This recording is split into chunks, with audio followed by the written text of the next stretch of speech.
Hi friends, ಮಸ್ತ್ ಮಗ ಚಾನಲ್ಗೆ ಸ್ವಾಗತ. ನಾನು ಅಮರ್ ಪ್ರಸಾದ್. ಇರಾನ್ ಯುದ್ಧ ನಿರೀಕ್ಷೆ ಮಾಡಿದ ಹಾಗೆ ಅಣು ಅಪಾಯಕ್ಕೆ ತಿರುಗೋ ಎಲ್ಲ ಲಕ್ಷಣಗಳು ಕಾಣಿಸ್ತಾ ಇದ್ದಾವೆ.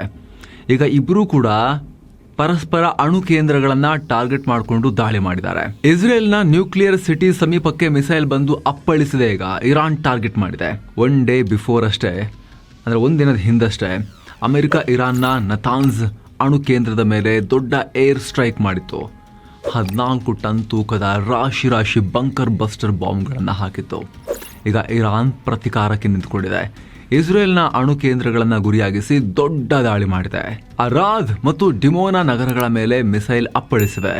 ಅದೃಷ್ಟವಶಾತ್ ಈ ಮಿಸೈಲ್ ಅಣು ಕೇಂದ್ರದ ಮೇಲೆ ಬಿದ್ದಿಲ್ಲ, ಆದರೆ ನಗರಗಳ ಮೇಲೆ ಬಿದ್ದು ಭಾರಿ ಡ್ಯಾಮೇಜಸ್ ಆಗಿದೆ. ಇಸ್ರೇಲ್ಗೆ ಅದನ್ನು ಬ್ಲಾಕ್ ಮಾಡೋಕ್ಕೆ ಆಗಿಲ್ಲ. ಮಿಸೈಲನ್ನು ಅವರ ಡೋಮ್ಗಳನ್ನು, ಐರನ್ ಡೋಮನ್ನು ಬಳಸಿ ತಡಲಿಕ್ಕೆ ಆಗಲಿಲ್ಲ.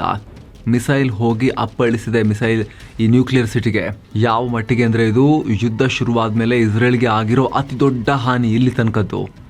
ಈ ಒಂದೇ ಒಂದು ದಾಳಿಯಲ್ಲಿ ಕನಿಷ್ಠ 100 ಜನ ಗಂಭೀರವಾಗಿ ಇಸ್ರೇಲ್ನಲ್ಲಿ ಗಾಯಗೊಂಡಿದ್ದಾರೆ. ಅನೇಕ ಜನ ಅದರಲ್ಲಿ ಪ್ರಾಣ ಕಳ್ಕೊಳ್ಳೋ ಆತಂಕ ಇದೆ. ಈ ಬಗ್ಗೆ ಇಸ್ರೇಲ್ ಸೇನೆಯೇ ಮಾಹಿತಿ ಕೊಟ್ಟಿದೆ. ಬರೀ ಇರಾನ್ ಅವರು ಕ್ಲೇಮ್ ಮಾಡ್ಕೊಂಡಿರೋದು ಮಾತ್ರ ಅಲ್ಲ, ಇಸ್ರೇಲ್ ಸೇನೆ ಏನು ಅಫಿಷಿಯಲ್ ಮಾಹಿತಿ ಕೊಟ್ಟಿದೆ ನೋಡಿ, ಹೇಳ್ತಾ ಹೋಗ್ತಿದೆ. 106 kg ತೂಕದ ಸ್ಫೋಟಕ ಹೊಂದಿದ ಮಿಸೈಲ್ ಮನೆಗಳ ಮೇಲೆ ಒಂದು ಬಿತ್ತು.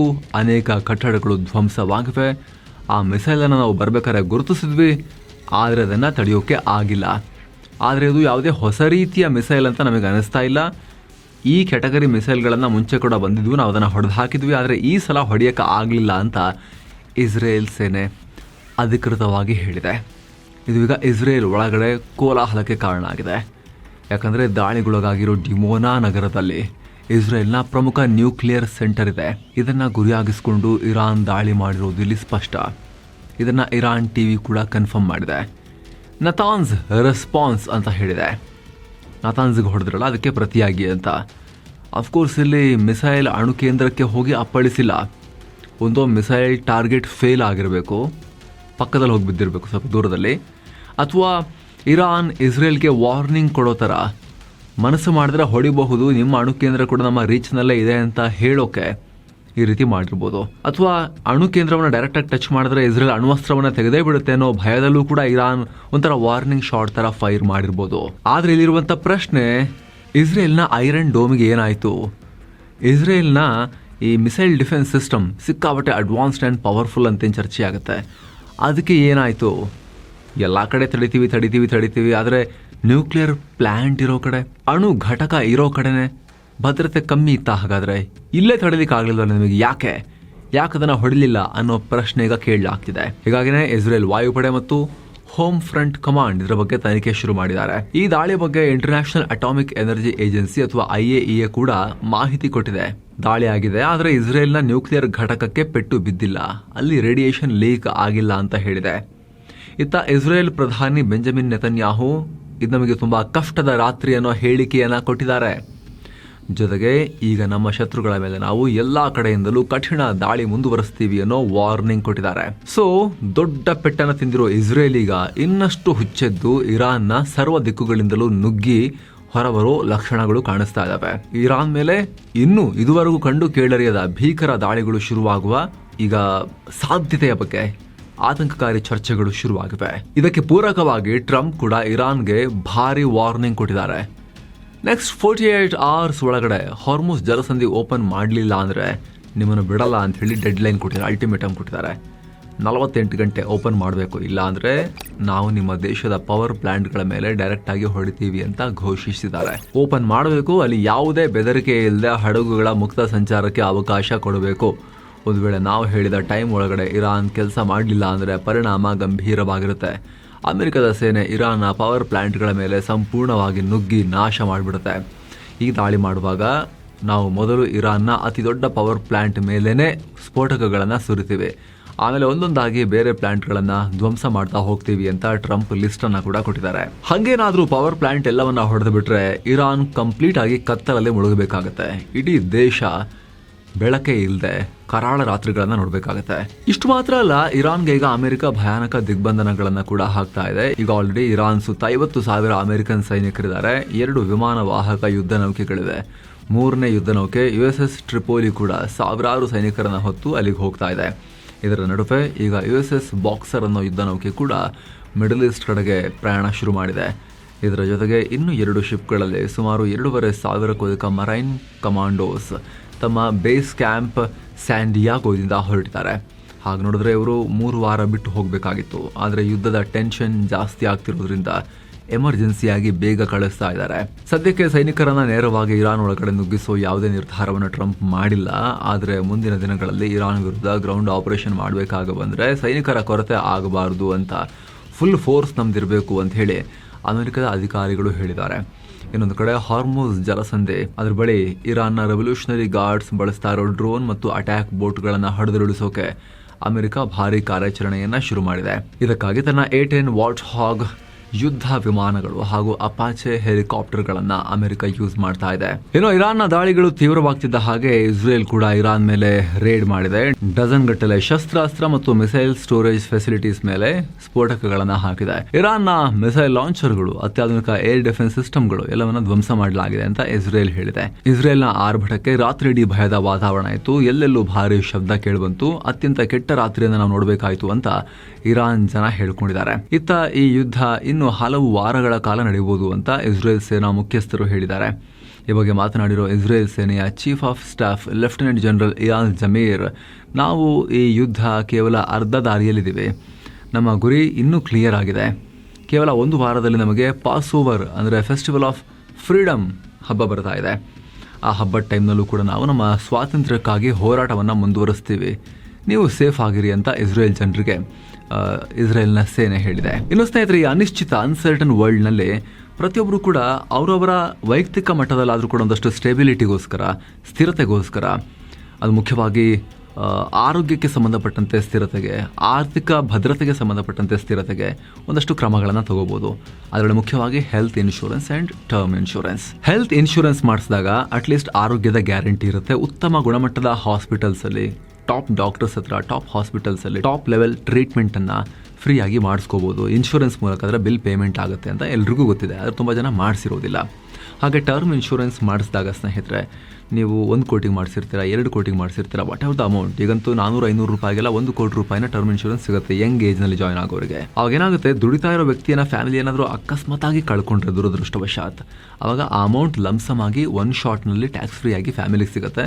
ಅವರು ಎಕನಾಮಿಕ್ ಶಾಕನ್ನು ಕೂಡ ಫೇಸ್ ಮಾಡಬೇಕಾಗಿ ಬರೋದಿಲ್ಲ. ಈಗ ಇವೆರಡಕ್ಕೂ ಕೂಡ GSTನೂ 0 ಆಗಿರೋದ್ರಿಂದ, ಜೊತೆಗೆ ಆನ್ಲೈನ್ ಡಿಸ್ಕೌಂಟ್ ಕೂಡ ಈಗ ನಡೀತಿರೋದ್ರಿಂದ ತುಂಬ ಅಟ್ರಾಕ್ಟಿವ್ ಪ್ರೈಸಸ್ನಲ್ಲಿ ಲಾಕ್ ಮಾಡ್ಕೋಬೋದು. ಯಾರಿನ್ನೂ ಮಾಡಿಸಿಲ್ಲ ಅವರು ಡಿಸ್ಕ್ರಿಪ್ಷನ್ ಮತ್ತು ಪಿನ್ ಮಾಡಿರೋ ಕಾಮೆಂಟನ್ನು ಚೆಕ್ ಮಾಡಿ ಹೆಲ್ತ್ ಇನ್ಶೂರೆನ್ಸ್ ಮಾಡಿಸ್ಬೋದು ನಿಮಗೆ ಮತ್ತು ನಿಮ್ಮ ಫ್ಯಾಮಿಲಿಗೆ. ಹಾಗೂ ಟರ್ಮ್ ಇನ್ಶೂರೆನ್ಸ್ ಕೂಡ ಮಾಡಿಸ್ಕೋಬೋದು. ಭಾರತದ ಎಲ್ಲ ಟಾಪ್ ಪ್ಲ್ಯಾನ್ಗಳನ್ನು ಕಂಪೇರ್ ಮಾಡಿ ಬೆಸ್ಟ್ ಯಾವುದು ಸೂಟ್ ಆಗುತ್ತೆ ನಿಮಗೆ ನೋಡಿಕೊಂಡು ನೀವು ಅಪ್ಲೈ ಮಾಡ್ಬೋದು. ಡಿಸ್ಕ್ರಿಪ್ಷನಲ್ಲಿ ಪಿನ್ ಮಾಡಿರೋ ಕಾಮೆಂಟಲ್ಲಿ ಲಿಂಕ್ ಇದೆ. ಆಸಕ್ತರು ಮಿಸ್ ಇಲ್ಲದೆ ಚೆಕ್ ಮಾಡಿ ಬನ್ನಿ. ಮತ್ತೆ ಕಂಟಿನ್ಯೂ ಮಾಡೋಣ. ಇತ್ತ ಇರಾನ್ ಕೂಡ ವಾರ್ನಿಂಗ್ ಕೊಟ್ಟಿದೆ. ಇರಾನ್ನ ರೆವಲ್ಯೂಷನರಿ ಗಾರ್ಡ್ಸ್ನ ಏರೋಸ್ಪೇಸ್ ಕಮಾಂಡ್ನ ಮುಖ್ಯಸ್ಥ ಬ್ರಿಗೇಡಿಯರ್ ಜನರಲ್ ಮಜೀದ್ ಮೌಸವಿ ಪೋಸ್ಟ್ ಮಾಡಿ ಈಗ ಅಸಲಿ ಯುದ್ಧ ಶುರುವಾಗ್ತಾ ಇದೆ ಅಂತ ಹೇಳಿದ್ದಾರೆ. ಮುಂದಿನ ದಿನಗಳಲ್ಲಿ ನಾವು ಮಾಡೋ ದಾಳಿಗಳು ಹೇಗಿರುತ್ತೆ ಅಂದರೆ ಅದನ್ನು ನೋಡಿ ಅಮೆರಿಕ ಮತ್ತು ಇಸ್ರೇಲ್ನ ಕಮಾಂಡರ್ಗಳೇ ಫುಲ್ ಶಾಕ್ ಆಗ್ತಾರೆ. ಅವರಿಗೆ ಏನು ಮಾಡಬೇಕು, ಹೇಗೆ ಲೆಕ್ಕಾಚಾರ ಹಾಕಬೇಕು ಅಂತಲೇ ಗೊತ್ತಾಗಲ್ಲ. ನಾವಿನ್ನು ಮುಂದೆ ಹೊಸ ಟ್ಯಾಕ್ಟಿಕ್ಸ್ ಎಲ್ಲ ಬಳಸೋಕೆ ಶುರು ಮಾಡ್ತೀವಿ.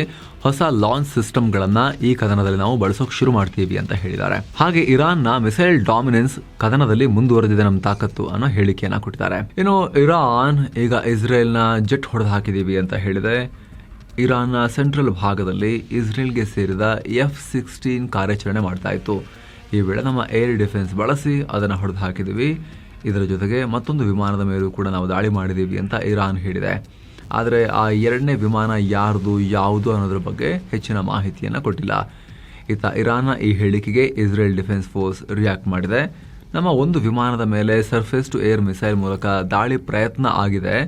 ನಿಜ, ನಮ್ಮ ವಿಮಾನ ಇರಾನ್ನಲ್ಲಿ ಆಪರೇಟ್ ಮಾಡ್ತಿದ್ದಾಗ ಈ ದಾಳಿ ಆಗಿದೆ. ಆದರೆ ನಮ್ಮ ವಿಮಾನಕ್ಕೆ ಯಾವುದೇ ಡ್ಯಾಮೇಜ್ ಆಗಿಲ್ಲ, ಅದು ಸಂಪೂರ್ಣ ಸೇಫ್ ಆಗಿದೆ ಅಂತ ಇಸ್ರೇಲ್ ಕ್ಲೇಮ್ ಮಾಡಿದೆ. ಏನೋ ಟೆಹರಾನ್ನಲ್ಲಿರೋ ಮಲಕ್ ಅಶ್ತರ್ ಯೂನಿವರ್ಸಿಟಿ ಮೇಲೂ ಕೂಡ ಇಸ್ರೇಲ್ ದಾಳಿ ಮಾಡಿದೆ. ಇದಕ್ಕೆ ಇಸ್ರೇಲ್ ಕಾರಣಗಳನ್ನು ಕೂಡ ಕೊಟ್ಟಿದೆ. ಇದು ಯೂನಿವರ್ಸಿಟಿನೇ ಆಗಿರಲಿಲ್ಲ, ಇದೊಂದು ಸೇನಾ ನೆಲೆಯಾಗಿತ್ತು. ರಿಸರ್ಚ್ ಆ್ಯಂಡ್ ಡೆವಲಪ್ಮೆಂಟ್ ಸೆಂಟರ್ ಆಗಿ ಕೆಲಸ ಮಾಡ್ತಾ ಇತ್ತು. ಇರಾನ್ನ ಮಿಲಿಟರಿ ಇಂಡಸ್ಟ್ರಿ ಮತ್ತು ಬ್ಯಾಲಿಸ್ಟಿಕ್ ಮಿಸೈಲ್ ಜಾಗಗಳನ್ನು ಡೆವಲಪ್ ಮಾಡೋಕೆ ಜಾಗವನ್ನು ಬಳಸ್ಕೊಳ್ಳಲಾಗ್ತಿತ್ತು. ಯೂನಿವರ್ಸಿಟಿಯ ಕವರ್ನಲ್ಲಿ ಇದನ್ನು ನಡೆಸ್ತಾ ಇದ್ರು. ಇರಾನ್ ತನ್ನ ನ್ಯೂಕ್ಲಿಯರ್ ವೆಪನ್ ಅಥವಾ ಅಣುಬಾಂಬ್ಗೆ ಬೇಕಾದ ಕಾಂಪೊನೆಂಟ್ಸ್ ಮತ್ತು ಇತರ ಭಯಾನಕ ಅಸ್ತ್ರಗಳನ್ನು ಇದೇ ಯೂನಿವರ್ಸಿಟಿ ಒಳಗಡೆ ಸೀಕ್ರೆಟ್ ಆಗಿ ರೆಡಿ ಮಾಡ್ತಾ ಇತ್ತು ಅಂತ ಇಸ್ರೇಲ್ ಹೇಳಿದೆ. ಹಾಗೆ ಈ ಮಲಕ್ ಅಶ್ತರ್ ಯೂನಿವರ್ಸಿಟಿ ನೇರವಾಗಿ ಇರಾನ್ನ ಡಿಫೆನ್ಸ್ ಮಿನಿಸ್ಟ್ರಿ ಕಂಟ್ರೋಲ್ನಲ್ಲೇ ಕೆಲಸ ಮಾಡ್ತಾ ಇತ್ತು. ವರ್ಷಗಳ ಕಾಲ ಸೈಲೆಂಟ್ ಆಗಿ ಇರಾನ್ನ ನ್ಯೂಕ್ಲಿಯರ್ ಪ್ರೋಗ್ರಾಮ್ ಅನ್ನು ಮುಂದುವರಿಸೋಕೆ ಮತ್ತು ಬ್ಯಾಲಿಸ್ಟಿಕ್ ಮಿಸೈಲ್ಗಳನ್ನು ಡೆವಲಪ್ ಮಾಡೋಕೆ ಈ ಯೂನಿವರ್ಸಿಟಿ ದೊಡ್ಡ ಮಟ್ಟದಲ್ಲಿ ಕೆಲಸ ಮಾಡಿದೆ.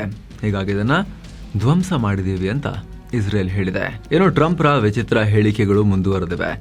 ನಾವು ಇರಾನ್ ದೇಶವನ್ನೇ ನಕ್ಷೆಯಿಂದ ಅಳಿಸಿ ಹಾಕಿದ್ದೀವಿ ಅಂತ ಘೋಷಿಸಿಬಿಟ್ಟಿದ್ದಾರೆ. ಈ ಕದನದಲ್ಲಿ ನಾವು ಅಂದುಕೊಂಡಿದ್ದ ಟೈಮ್ಗಿಂತ ಮುಂಚೆನೆ ಸಾಧಿಸಿದ್ದೀವಿ. ಈಗ ಇರಾನ್ನ ನಾಯಕರೆಲ್ಲ ನಾಶವಾಗಿದ್ದಾರೆ. ಅವರ ನೇವಿ ಮತ್ತು ಏರ್ ಫೋರ್ಸ್ ಸಂಪೂರ್ಣವಾಗಿ ಖತಮ್ ಆಗಿದೆ. ಈಗ ಅವರ ಬಳಿ ಯಾವುದೇ ಡಿಫೆನ್ಸ್ ಸಿಸ್ಟಮ್ ಉಳಿದಿಲ್ಲ. ಅವರು ನಮ್ಮೊಂದಿಗೆ ಒಪ್ಪಂದ ಮಾಡ್ಕೊಳ್ಳೋಕೆ ಅಥವಾ ಡೀಲ್ ಮಾಡ್ಕೊಳ್ಳೋಕೆ ವೆಯ್ಟ್ ಮಾಡ್ತಿದ್ದಾರೆ. ಆದರೆ ನನಗೆ ಅವರೊಂದಿಗೆ ಯಾವುದೇ ಡೀಲ್ ಮಾಡ್ಕೊಳ್ಳೋ ಇಷ್ಟನೇ ಇಲ್ಲ ಅಂತ ಟ್ರಂಪ್ ಹೇಳಿದ್ದಾರೆ. ಇದೇ ವೇಳೆ ಅಮೆರಿಕದ ಪ್ರಮುಖ ನ್ಯೂಸ್ ಪೇಪರ್ ನ್ಯೂಯಾರ್ಕ್ ಟೈಮ್ಸ್ ವಿರುದ್ಧ ಭಾರಿ ಆಕ್ರೋಶ ಹೊರ ಹಾಕಿದ್ದಾರೆ. ಈ ನ್ಯೂಸ್ ಪೇಪರ್ ಯಾವಾಗಲೂ ಫೇಕ್ ನ್ಯೂಸ್ ಅನ್ನ ಕೊಡುತ್ತೆ ಅಂತ ಟೀಕೆ ಮಾಡಿದ್ದಾರೆ. ಆ ಪೇಪರ್ನಲ್ಲಿ ಈ ಕದನದ ಬಗ್ಗೆ ವಿಶ್ಲೇಷಣೆ ಮಾಡಲಾಗಿತ್ತು. ಆರಂಭದಲ್ಲಿ ಇರಾನ್ ಸರ್ಕಾರವನ್ನು ಕಿತ್ತು ಹಾಕಬೇಕು, ಅವರು ಯಾವುದೇ ಕಂಡೀಷನ್ ಇಲ್ಲದೆ ನಮಗೆ ಶರಣಾಗಬೇಕು ಅಂತ ಟ್ರಂಪ್ ಪಟ್ಟು ಹಿಡಿದ್ರು. ಆದರೆ ಈಗ ಆ ನಿರ್ಧಾರದಿಂದ ಟ್ರಂಪ್ ಹಿಂದೆ ಸರಿತಾ ಇದ್ದಾರೆ. ಈ ಯುದ್ಧದಿಂದಾಗಿ ಆರ್ಥಿಕವಾಗಿ ಮತ್ತು ಜಾಗತಿಕ ಮಟ್ಟದಲ್ಲಿ ಸಾಕಷ್ಟು ಡ್ಯಾಮೇಜಸ್ ಆಗ್ತಾ ಇರೋದ್ರಿಂದ ಯುದ್ಧವನ್ನು ಆದಷ್ಟು ಬೇಗ ಮುಗಿಸೋಕೆ ಟ್ರಂಪ್ ನೋಡ್ತಾ ಇದ್ದಾರೆ ಅಂತ ರಿಪೋರ್ಟ್ನಲ್ಲಿ ಹೇಳಲಾಗಿತ್ತು. ಇದನ್ನು ವಿರೋಧಿಸಿ ಟ್ರಂಪ್ ಈಗ ನಾವು ಆಲ್ರೆಡಿ ಇರಾನ್ನ ಕಥೆಯನ್ನು ಮುಗಿಸ್ಬಿಟ್ಟಿದ್ದೀವಿ, ನಾವೇ ಗೆದ್ದಾಗಿದೆ ಅನ್ನೋ ಥರದಲ್ಲಿ ವಿಕ್ಟ್ರಿ ಕ್ಲೇಮ್ ಮಾಡ್ತಾ ಇದ್ದಾರೆ. ಪದೇ ಪದೇ ಮಾಡ್ತಿದ್ದಾರೆ, ಬಟ್ ಯುದ್ಧ ನಿಲ್ಲಿಸೋ ಮಾತೇನು ಆಡಲಿಲ್ಲ. ಬಟ್ ಕ್ಲೇಮ್ ಮಾಡೋಕೆ ಶುರು ಮಾಡಿದ್ದಾರೆ, ಗೆದ್ದಾಗಿದೆ ಅಂತ ಹೇಳಿ ಟ್ರಂಪ್. ಏನೋ ಭಾರತದ ವಿದೇಶಾಂಗ ಸಚಿವ ಎಸ್ ಜೈಶಂಕರ್ ಇರಾನ್ನ ವಿದೇಶಾಂಗ ಸಚಿವ ಸೈಯದ್ ಅಬ್ಬಾಸ್ ಅರಾಕ್ಚಿಯೊಂದಿಗೆ ಮತ್ತೆ ಫೋನ್ ಕಾಲ್ನಲ್ಲಿ ಮಾತನಾಡಿದ್ದಾರೆ. ಇರಾನ್ನ ಹೊಸ ವರ್ಷ ನವ್ರೂಜ್ ಮತ್ತು ಈದ್ ಹಬ್ಬದ ಶುಭಾಶಯಗಳನ್ನು ತಿಳಿಸಿ ಮಿಡಲ್ ಈಸ್ಟ್ನ ಡೆವಲಪ್ಮೆಂಟ್ ಬಗ್ಗೆ ಡಿಸ್ಕಸ್ ಮಾಡಿದ್ದಾರೆ. ಈ ಯುದ್ಧದಿಂದ ಇಡೀ ಮಿಡಲ್ ಈಸ್ಟ್ ರೀಜನ್ ಮೇಲೆ ಆಗ್ತಿರೋ ಎಫೆಕ್ಟ್ ಮತ್ತು ಮುಂದಿನ ದಿನಗಳಲ್ಲಿ ಆಗಬಹುದಾದ ಅಪಾಯದ ಬಗ್ಗೆ ಡಿಸ್ಕಸ್ ಮಾಡಿದ್ದಾರೆ. ಈ ಮೂಲಕ ಈ ಯುದ್ಧ ಶುರು ಆದಾಗಿನಿಂದ ಜೈಶಂಕರ್ ಮತ್ತು ಇರಾನ್ ವಿದೇಶಾಂಗ ಸಚಿವರ ನಡುವೆ ನಡೀತಾ ಇರೋ 5ನೇ ಮಾತುಕತೆ ಇದಾಗಿದೆ. ಇದೇ ಟೈಮ್ನಲ್ಲಿ PM ನರೇಂದ್ರ ಮೋದಿ ಕೂಡ ಇರಾನ್ ಅಧ್ಯಕ್ಷ ಮಸೂದ್ ಪೆಜೆಶ್ಕಿಯಾನ್ಗೆ ಫೋನ್ ಮಾಡಿದ್ರು. ಈ ವೇಳೆ ಪೆಜೆಶ್ಕಿಯಾನ್ ಈ ಯುದ್ಧ ನಿಲ್ಲಿಸೋಕೆ ಕೆಲವೊಂದಷ್ಟು ಷರತ್ತುಗಳನ್ನು ಮುಂದಿಟ್ಟಿದ್ರು ಅಂತ ಗೊತ್ತಾಗಿದೆ. ಮೊದಲನೇದು, ಅಮೆರಿಕ ಮತ್ತು ಇಸ್ರೇಲ್ ತಕ್ಷಣ ನಮ್ಮ ಮೇಲೆ ದಾಳಿನ ನಿಲ್ಲಿಸಬೇಕು. ಎರಡನೇದು, ಮುಂದ್ಯಾವತ್ತೂ ಕೂಡ ನಮ್ಮ ಮೇಲೆ ಈ ತರ ದಾಳಿ ಮಾಡಲ್ಲ ಅನ್ನೋ ಗ್ಯಾರಂಟಿಯನ್ನು ಕೊಡಬೇಕು ಅಂತ ಪಟ್ಟು ಹಿಡಿದಿದ್ದಾರೆ. ಇದರ ಜೊತೆಗೆ ಈಗ ಬ್ರಿಕ್ಸ್ ಒಕ್ಕೂಟದ ಅಧ್ಯಕ್ಷ ಸ್ಥಾನ ಭಾರತದ ಬಳಿ ಇದೆ. ಹೀಗಾಗಿ ಬ್ರಿಕ್ಸ್ ರಾಷ್ಟ್ರಗಳು ಒಟ್ಟಾಗಿ ಸೇರಿ ಈ ಯುದ್ಧವನ್ನು ನಿಲ್ಲಿಸೋಕೆ ಒಂದು ಇಂಡಿಪೆಂಡೆಂಟ್ ರೋಲ್ ಪ್ಲೇ ಮಾಡಬೇಕು ನೀವೆಲ್ಲ ಅಂತ ಇರಾನ್ ಅಧ್ಯಕ್ಷರು ಮೋದಿ ಬಳಿ ಆಗ್ರಹ ಮಾಡಿದ್ದಾರೆ. ಈ ಕದನದಿಂದ ತುಂಬಾ ಆರ್ಥಿಕತೆಗೆ ಡ್ಯಾಮೇಜ್ ಆಗ್ತಿದೆ ಅಂತೆಲ್ಲ PM ಡಿಸ್ಕಸ್ ಮಾಡಿದಾಗ ಹಂಗೆ ನಾವು ಹೆಂಗೆ ನಿಲ್ಸಕ್ಕಾಗತ್ತೆ, ನಮಗೆ ಇದೆಲ್ಲ ಕಂಡೀಷನ್ ಇದೆ ಅಂತ ಹೇಳಿ ಇರಾನ್ ಅವರು ಹೇಳಿದ್ದಾರೆ.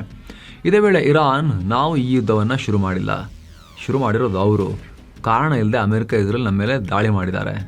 ನ್ಯೂಕ್ಲಿಯರ್ ಮಾತುಕತೆ ನಡೀತಿರೋ ಟೈಮ್ನಲ್ಲೇ ದಾಳಿ ಮಾಡಿದ್ರು. ನಮ್ಮ ನಾಯಕರನ್ನ, ಅಮಾಯಕ ಜನರನ್ನ ಮುಗಿಸಿದ್ದಾರೆ. ಮಿನಾಬಲ್ಲಿ ಸ್ಕೂಲ್ ಮೇಲೂ ಕೂಡ ದಾಳಿ ಮಾಡಿದ್ದಾರೆ ಅವರು. ಇನ್ನು ಮುಂದೆ ಮಿಡಲ್ ಈಸ್ಟ್ ಭಾಗದಲ್ಲಿ ಬೇರೆ ಯಾವುದೇ ಹೊರಗಿನ ಶಕ್ತಿಗಳು ಮಧ್ಯಪ್ರವೇಶ ಮಾಡಬಾರ್ದು. ನಾವೇ ಎಲ್ಲಾ ಗಲ್ಫ್ ರಾಷ್ಟ್ರಗಳು ಸೇರಿ ಒಂದು ರೀಜನಲ್ ಸೆಕ್ಯೂರಿಟಿ ಫ್ರೇಮ್ವರ್ಕ್ ಅಂದರೆ ಪ್ರಾದೇಶಿಕ ಭದ್ರತಾ ವ್ಯವಸ್ಥೆಯನ್ನು ಮಾಡ್ಕೋಬೇಕು ಅಂತ ಅವರು ಮೋದಿ ಬಳಿ ಡಿಸ್ಕಸ್ ಮಾಡಿದ್ದಾರೆ. ಇದನ್ನ ಇರಾನ್ ವಿದೇಶಾಂಗ ಇಲಾಖೆಯವರೇ ಪೋಸ್ಟ್ ಹಾಕಿ ಎಲ್ಲ ಮಾಹಿತಿಯನ್ನ ಕೊಟ್ಟಿದ್ದಾರೆ. ಇದೆಲ್ಲದರ ಮಧ್ಯೆ ಯುದ್ಧಕ್ಕೆ ಬ್ರಿಟನ್ ಕೂಡ ಇಳಿಯೋ ಸೂಚನೆ ಕಾಣಿಸ್ತಾ ಇದೆ. ಬ್ರಿಟನ್ ಕೂಡ ತನ್ನ ಅತ್ಯಾಧುನಿಕ ನ್ಯೂಕ್ಲಿಯರ್ ಸಬ್ಮರೀನ್ ಅನ್ನ ಅರಬ್ಬಿ ಸಮುದ್ರದಲ್ಲಿ ನಿಯೋಜನೆ ಮಾಡಿದೆ. HMS ಅನ್ಸಾನ್ ಅನ್ನೋ ಈ ಘಾತಕ ಸಬ್ಮರೀನ್ ಪರ್ತ್ನಿಂದ ಸುಮಾರು 5500 ಮೈಲಿಗಳಷ್ಟು ದೂರ ಪ್ರಯಾಣ ಬೆಳೆಸಿ ಈಗ ಅರೇಬಿಯನ್ ಸಮುದ್ರಕ್ಕೆ ಎಂಟ್ರಿ ಕೊಟ್ಟಿದೆ. ಅಮೆರಿಕ, ಇಸ್ರೇಲ್ ಮತ್ತು ಇರಾನ್ ನಡುವಿನ ಯುದ್ಧ ಏನಾದರೂ ಮತ್ತಷ್ಟು ತೀವ್ರ ಆದರೆ ಯಾವುದೇ ಕ್ಷಣದಲ್ಲಾದರೂ ಲಾಂಗ್ ರೇಂಜ್ ಅಟ್ಯಾಕ್ ಅಂದರೆ ದೂರದಿಂದಲೇ ಶತ್ರುಗಳ ಮೇಲೆ ದಾಳಿ ಮಾಡೋಕೆ ಬ್ರಿಟನ್ ಇದನ್ನ ಕಳಿಸಿದೆ ಅಂತ ರಾಯ್ಟರ್ಸ್ ರಿಪೋರ್ಟ್ ಮಾಡಿದೆ. ಇದರೊಳಗಡೆ ಅತ್ಯಾಧುನಿಕ ಟೊಮಹ್ಯಾಕ್ ಕ್ರೂಸ್ ಮಿಸೈಲ್ಗಳು ಮತ್ತು ಸ್ಪಿಯರ್ ಫಿಶ್ ಟಾರ್ಪೀಡೋಗಳನ್ನು ಕೂಡ ಲೋಡ್ ಮಾಡಲಾಗಿದೆ. ಈ ಸಬ್ಮರೀನ್ ಆಗಾಗ ಸಮುದ್ರದ ಮೇಲ್ಭಾಗಕ್ಕೆ ಬಂದು ಬ್ರಿಟನ್ನಲ್ಲಿರೋ ತನ್ನ ಹೆಡ್ ಕ್ವಾರ್ಟರ್ಸ್ ಜೊತೆಗೆ ಕಾಂಟ್ಯಾಕ್ಟ್ ಮಾಡ್ತಾ ಇರುತ್ತೆ.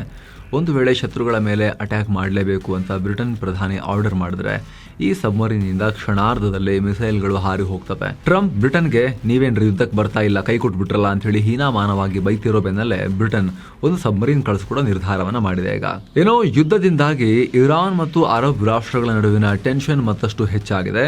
ಈಗ ದುಬೈನಲ್ಲಿರೋ ಇರಾನ್ಗೆ ಸೇರಿದ ಪ್ರಸಿದ್ಧ ರೇನಿಯನ್ ಹಾಸ್ಪಿಟಲ್ ಅನ್ನ ಕ್ಲೋಸ್ ಮಾಡೋಕೆ UAE ಆದೇಶ ಕೊಟ್ಟಿದೆ. 1972ರಿಂದ ಕೆಲಸ ಮಾಡ್ತಿರೋ ಈ ಆಸ್ಪತ್ರೆಯಲ್ಲಿ 700ಕ್ಕೂ ಅಧಿಕ ಸಿಬ್ಬಂದಿ ಕೆಲಸ ಮಾಡ್ತಾ ಇದ್ರು. ಈ ಆಸ್ಪತ್ರೆ ಮಾತ್ರವಲ್ಲದೆ ದುಬೈನಲ್ಲಿರೋ ಇರಾನ್ಗೆ ಸೇರಿದ ಶಾಲೆಗಳು ಮತ್ತು ಇರೇನಿಯನ್ ಕ್ಲಬ್ಗಳನ್ನು ಕೂಡ ಸಂಪೂರ್ಣವಾಗಿ ಬಂದ್ ಮಾಡಲಾಗ್ತಿದೆ. ಈ ಸಂಸ್ಥೆಗಳಲ್ಲಿ ಕೆಲಸ ಮಾಡ್ತಿರೋ ಇರಾನ್ ಮೂಲದ ಸಿಬ್ಬಂದಿಗೆ ದೇಶ ಬಿಟ್ಟು ಹೋಗುವಂತೆ ವಾರ್ನಿಂಗ್ ಕೂಡ ಕೊಡಲಾಗಿದೆ.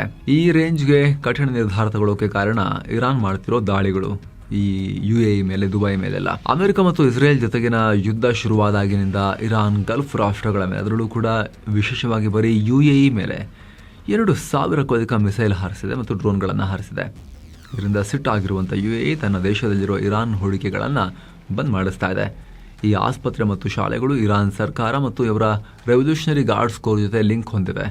ಜೊತೆಗೆ ಇವು ನಮ್ಮ ದೇಶದ ಕಾನೂನನ್ನು ಉಲ್ಲಂಘನೆ ಮಾಡ್ತಾ ಇವೆ ಅಂತ ಹೇಳಿ ಈ ರೀತಿ ಮಾಡಿದ್ದಾರೆ. ಈಗ ಆಲ್ರೆಡಿ ಇರಾನ್ ಜೊತೆಗಿನ ಡಿಪ್ಲೊಮ್ಯಾಟಿಕ್ ಸಂಬಂಧವನ್ನು ಕಟ್ ಮಾಡ್ಕೊಂಡಿರೋ UAE ಇರಾನ್ನಲ್ಲಿದೆ ತನ್ನ ರಾಯಭಾರಿಯನ್ನು ಕೂಡ ವಾಪಸ್ ಕಳಿಸ್ಕೊಂಡಿದೆ. ಅಲ್ಲಿರೋ ಎಂಬಸಿಯನ್ನು ಕೂಡ ಆಲ್ರೆಡಿ ಕ್ಲೋಸ್ ಮಾಡಿದೆ. ಇತ್ತ ಇರಾನ್ ವಿರುದ್ಧ ಈಗ ಸೌದಿ ಅರೇಬಿಯಾ ಕೂಡ ಆಕ್ಷನ್ ತಗೊಂಡಿದೆ. ತಮ್ಮ ರಾಷ್ಟ್ರದಲ್ಲಿರೋ ಇರಾನ್ನ ಮಿಲಿಟರಿ ಅಧಿಕಾರಿ, ಅಂದರೆ ಮಿಲಿಟರಿ ಅಟ್ಯಾಷೆ ಮತ್ತು ಎಂಬಸಿಯ 4 ಸಿಬ್ಬಂದಿಗೆ 24 ಗಂಟೆ ಒಳಗಡೆ ದೇಶ ಬಿಟ್ಟು ಹೋಗುವಂತೆ ಸೌದಿ ಸರ್ಕಾರ ಆರ್ಡರ್ ಮಾಡಿದೆ. ಈ 5 ಜನರನ್ನ ಸೌದಿ ಅರೇಬಿಯಾ ಪರ್ಸೋನಾ ನಾನ್ ಗ್ರಾಟಾ, ಅಂದರೆ ನಮ್ಮ ದೇಶಕ್ಕೆ ಬೇಡವಾದ ವ್ಯಕ್ತಿಗಳು ಅಂತ ಹೇಳಿ ಡಿಕ್ಲೇರ್ ಮಾಡಿದೆ. ಸೌದಿ ವಿದೇಶಾಂಗ ಸಚಿವಾಲಯ ಈ ಬಗ್ಗೆ ಅಫಿಷಿಯಲ್ ಆಗಿ ಸ್ಟೇಟ್ಮೆಂಟ್ ರಿಲೀಸ್ ಮಾಡಿದ್ದು, ಇರಾನ್ ಕಡೆಯಿಂದ ನಮ್ಮ ದೇಶದ ಮೇಲೆ ಆಗ್ತಿರೋ ನಿರಂತರ ದಾಳಿಗಳನ್ನು ಖಂಡಿಸಿ ಈ ಕಠಿಣ ನಿರ್ಧಾರ ತಗೊಂಡಿದ್ದೀವಿ ಅಂತ ಹೇಳಿ ಸ್ಪಷ್ಟನೆ ಕೊಟ್ಟಿದ್ದಾರೆ. ಮತ್ತೊಂದು ಕಡೆ ಲೆಬನಾನ್ನಲ್ಲೂ ಕೂಡ ಇಸ್ರೇಲ್ ಯುದ್ಧ ಮಾಡ್ತಾ ಇದೆಯಲ್ಲ, ಅಲ್ಲಿ ಸೌತ್ ಲೆಬನಾನ್ನಲ್ಲಿ ಹಿಜ್ಬುಲ್ಲಾ ಗುರಿಯಾಗಿಸಿ ಆಪರೇಷನ್ ಮಾಡ್ತಿರೋ ಇಸ್ರೇಲ್ನ ಗಿವಾಟಿ ಬ್ರಿಗೇಡ್ ಸೈನಿಕರು ಹಲವು ಹಿಜ್ಬುಲ್ಲಾಗಳನ್ನ ಹೊಡೆದುರುಳಿಸಿದ್ದಾರೆ. ಟ್ಯಾಂಕ್ ಹಾಗೂ ಡ್ರೋನ್ ಮೂಲಕ ಆಪರೇಷನ್ ಮಾಡಲಾಗಿದೆ. ನಮ್ಮ ಕಡೆ ಯಾವುದೇ 0 ಸಾವು ನೋವು ಆಗಿಲ್ಲ ಅಂತ ಇಸ್ರೇಲ್ ಹೇಳಿದೆ. ಇತ್ತ ಇಸ್ರೇಲ್ ಏರ್ ಫೋರ್ಸ್ ಲೆಬನಾನ್ ರಾಜಧಾನಿ ಬೀರೂತ್ನಲ್ಲಿ ಹಿಜ್ಬುಲ್ಲಾ ಕಮಾಂಡ್ ಸೆಂಟರ್ಗಳ ಮೇಲೆ ಮತ್ತೆ ಸ್ಫೋಟಕ ಹಾಕಿದೆ. ಅಷ್ಟೇ ಅಲ್ಲ, ಲೆಬನಾನ್ನಲ್ಲಿ ಇನ್ನೂ ಒಳನುಗ್ಗಿ ಕಾರ್ಯಾಚರಣೆ ಮಾಡೋಕೆ ಇಸ್ರೇಲ್ ಸೇನೆಯ 162ನೇ ಡಿವಿಷನ್ ಫುಲ್ ರೆಡಿಯಾಗಿದೆ. ಇದು ಕೂಡ ಸೇರಿದ್ರೆ ಒಟ್ಟು 5 ಮಿಲಿಟರಿ ಡಿವಿಷನ್ಗಳು ಸೌತ್ ಲೆಬನಾನ್ಗೆ ನುಗ್ಗದಂಗಾಗುತ್ತೆ. ಇಸ್ರೇಲ್ನ ಈ ನಿರಂತರ ದಾಳಿಗಳಿಂದ ಲೆಬನಾನ್ನಲ್ಲಿ ಇಲ್ಲಿವರೆಗೆ 1000ಕ್ಕೂ ಅಧಿಕ ಜನ ಪ್ರಾಣ ಕಳ್ಕೊಂಡಿದ್ದಾರೆ ಮತ್ತು 10 ಲಕ್ಷಕ್ಕೂ ಅಧಿಕ ಜನ ಮನೆ ಮಠ ಬಿಟ್ಟು ಬೇರೆ ಕಡೆಗೆ ಶಿಫ್ಟ್ ಆಗಿದ್ದಾರೆ ಅಂತ ಅಲ್ಲಿನ ಹೆಲ್ತ್ ಮಿನಿಸ್ಟ್ರಿ ರಿಪೋರ್ಟ್ ಮಾಡಿದೆ. ಇರಾನ್ನ ಸುಪ್ರೀಂ ಲೀಡರ್ ಆಯತುಲ್ಲಾ ಅಲಿ ಖಾಮೆನಿ ಅವ್ರನ್ನ ಕೊಂದಿದ್ದಕ್ಕೆ ಸೇಡ್ ತೀರಿಸ್ಕೊಳ್ಳೋಕೆ ಹಿಜ್ಬುಲ್ಲಾ ದಾಳಿಗಳನ್ನು ಶುರು ಮಾಡಿತ್ತು. ಈಗ ಇದು ಪೂರ್ತಿ ಲೆಬನಾನ್ ದೇಶಕ್ಕೆ ಮುಳುವಾಗ್ತಾ ಇದೆ. ಹಿಜ್ಬುಲ್ಲಾಗಳಿಗೂ ಕೂಡ ಅಷ್ಟೇ. ಇಡೀ ಲೆಬನಾನ್ನ ಸೌತ್ನಾದ್ಯಂತ ಇದ್ದ ಹಿಜ್ಬುಲ್ಲಾಗಳನ್ನು ಕಂಪ್ಲೀಟ್ ಪುಡಿಗಟ್ಟಿ ಇಡೀ ಸೌತ್ ಲೆಬನಾನ್ನ ಖಾಲಿ ಮಾಡಿಸ್ತಾ ಇದೆ ಇಸ್ರೇಲ್. ಅರ್ಧ ಲೆಬನಾನನ್ನ ಹರಿದು ತನ್ನ ದೇಶಕ್ಕೆ ಸೇರಿಸ್ಕೊಳ್ಳೋಕೆ ಮುಂದಾದಂಗೆ ಅಥವಾ ಸೇನೆ ವಶದಲ್ಲಿ ಇಟ್ಕೊಳ್ಳೋಕೆ ಇಸ್ರೇಲ್ ಮುಂದಾದಂಗೆ ಕಾಣಿಸ್ತಾ ಇದೆ ಈಗ. ಸೊ ಸ್ನೇಹಿತರೆ, ಇಲ್ಲಿ ತನಕದ ಎಲ್ಲ ಪ್ರಮುಖ ಅಪ್ಡೇಟ್ಸನ್ನು ನಿಮಗೆ ನಾವು ತಲುಪಿಸುವಂಥ ಪ್ರಯತ್ನವನ್ನು ಮಾಡಿದ್ದೀವಿ. ಮುಂದೆ ಕೂಡ ಟೈಮ್ಲಿಯಾಗಿ ಯುದ್ಧದ ಎಲ್ಲ ಮಾಹಿತಿಯನ್ನು ನಿಮಗೆ ನಿಖರವಾಗಿ ತಲುಪಿಸ್ತಾನೆ ಇರ್ತೀವಿ. ದಯವಿಟ್ಟು ಸಬ್ಸ್ಕ್ರೈಬ್ ಮಾಡಿ. ಹಾಗೆ ಆಗಲೇ ಹೇಳಿದ ಟರ್ಮ್ ಮತ್ತು ಹೆಲ್ತ್ ಇನ್ಶೂರೆನ್ಸ್ನಲ್ಲಿ ಆಸಕ್ತಿ ಇರೋರು ಭಾರತದ ಎಲ್ಲ ಪ್ಲ್ಯಾನ್ಗಳನ್ನು ಕಂಪೇರ್ ಮಾಡಿ ಬೆಸ್ಟ್ ಆಫರ್ಸನ್ನು ಚೆಕ್ ಮಾಡಿ ನಿಮಗೆ ಸೂಟ್ ಆಗೋ ಪ್ಲ್ಯಾನ್ನಲ್ಲಿ ಅಪ್ಲೈ ಮಾಡೋಕ್ಕೆ ಡಿಸ್ಕ್ರಿಪ್ಷನ್ ಹಾಗೂ ಪಿನ್ ಮಾಡಿರೋ ಕಮೆಂಟನ್ನು ಮಿಸ್ ಇಲ್ಲದೆ ಚೆಕ್ ಮಾಡಿ ಸ್ನೇಹಿತರೆ. ಮತ್ತೆ ಭೇಟಿ ಆಗ್ತಿರೋಣ. ನಮಸ್ತೆ.